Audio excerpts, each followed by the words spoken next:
వాళ్ళు అవినీతి వాళ్ళు వైఎస్ఆర్ మాటలు మనం వినాల్సిన అవసరం లేదండి. వాళ్ళు చేసిన 5 సంవత్సరాల పాపాలే వాళ్ళని 11 సీట్లకు అంకితం చేశారు. వాళ్ళు ఇంకా కూడా వాళ్ళు మారరు. వాళ్ళు ఆ నాయకుడు అదే పరిస్థితిలో ఉన్నాడు. ఆ రోజు ఉండే పరిస్థితుల్లో అధికారం ఉంటే ఏమో ఇంట్లో కూర్చొని బయటికి రాకుండా వాళ్ళు ఇష్టారాజ్యంగా ఎక్కడెక్కడ సంపాదిద్దాము, ఎక్కడెక్కడ ఇబ్బందులు పెడదాం అవన్నీ కూడా కార్యక్రమాలు చేశారు. ఒక వ్యవస్థను వదిలిపెట్టల. ఆ రోజు ఒక కాలేజెస్ కానీ, స్కూల్స్ కానీ, ఇండస్ట్రీస్ కానీ అన్నీ కూడా చేయటం జరిగింది. ఈరోజు కొత్తగా అయిపోయిన తర్వాత మేము అది చేసాము ఇది చేసాము అని చెప్పేసి పరిస్థితుల్లో వాళ్ళు మాట్లాడుతున్నారు. కాబట్టి అలాంటి వాళ్ళ మాటలు పట్టించుకోవాల్సిన అవసరం లేదు. ప్రజలకి ఏం చేసామా, మనం ఏం చెప్పామా అనేది మాకు అవసరం. ఏదో దొంగ మాటలు చెప్పి డిఎస్సిలో ఇది జరిగింది, అవి జరిగింది, లేకపోతే ఇంకో దగ్గర మొన్న టొబాకోది ఒకసారి మళ్ళీ కావాలని చెప్పి రాష్ట్రోగాలు చేయటం, వాళ్ళు ఉన్నప్పుడు ఏం చేశారనేది వాళ్ళు విమర్శ చేసుకోవాలి.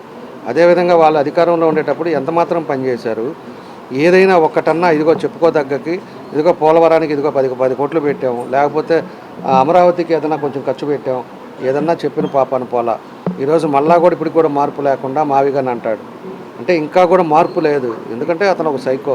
ఆ సైకోకి మార్పులు అనేది ఉండదు. ఇంకా కూడా అహంకారంగా ఏం చేయాలా, ఏం అనే ఆలోచన తప్పితే, ఎవరిని ఇబ్బంది పెట్టాలో ఆలోచన తప్పితే, నేను ఎందుకు ఓడిపోయాను, ఇన్ని సీట్లు ఎందుకు తేడా వచ్చింది, అసెంబ్లీలో కూడా కూర్చోవడానికే లేకుండా పోయే పరిస్థితి ఎందుకు వచ్చింది అనేది వాళ్ళు చేసుకోవాల్సిన అవసరాలు ఉన్నాయి.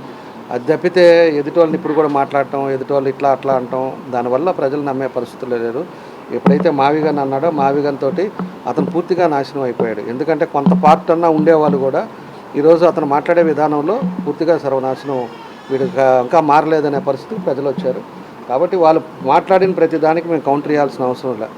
ఈరోజు ఎవడో వచ్చిన వాళ్ళంతా మాట్లాడుతుంటారు, దానికి నేను కౌంటర్ ఇవ్వాల్సిన అవసరం లేదు. నేనేం చేస్తున్నావా, ప్రజలకు ఏం చేయాలా, లేకపోతే ప్రజలు ఎక్కడ ఇబ్బందులు ఉన్నారా, మనం ఏం చేస్తే ప్రజలకు బాగుంటుందా అనేది అది నేను చూసుకోవాల్సిన నా బాధ్యత. నేను దానికి కట్టుబడి ఉంటాను తప్పితే ఎవడో పనికి మాలను మాట్లాడే మాటలకన్నిటికీ కూడా నేను చెప్పాల్సిన అవసరం లేదని చెప్పి ఈ సందర్భంగా నేను తెలియజేస్తున్నాను.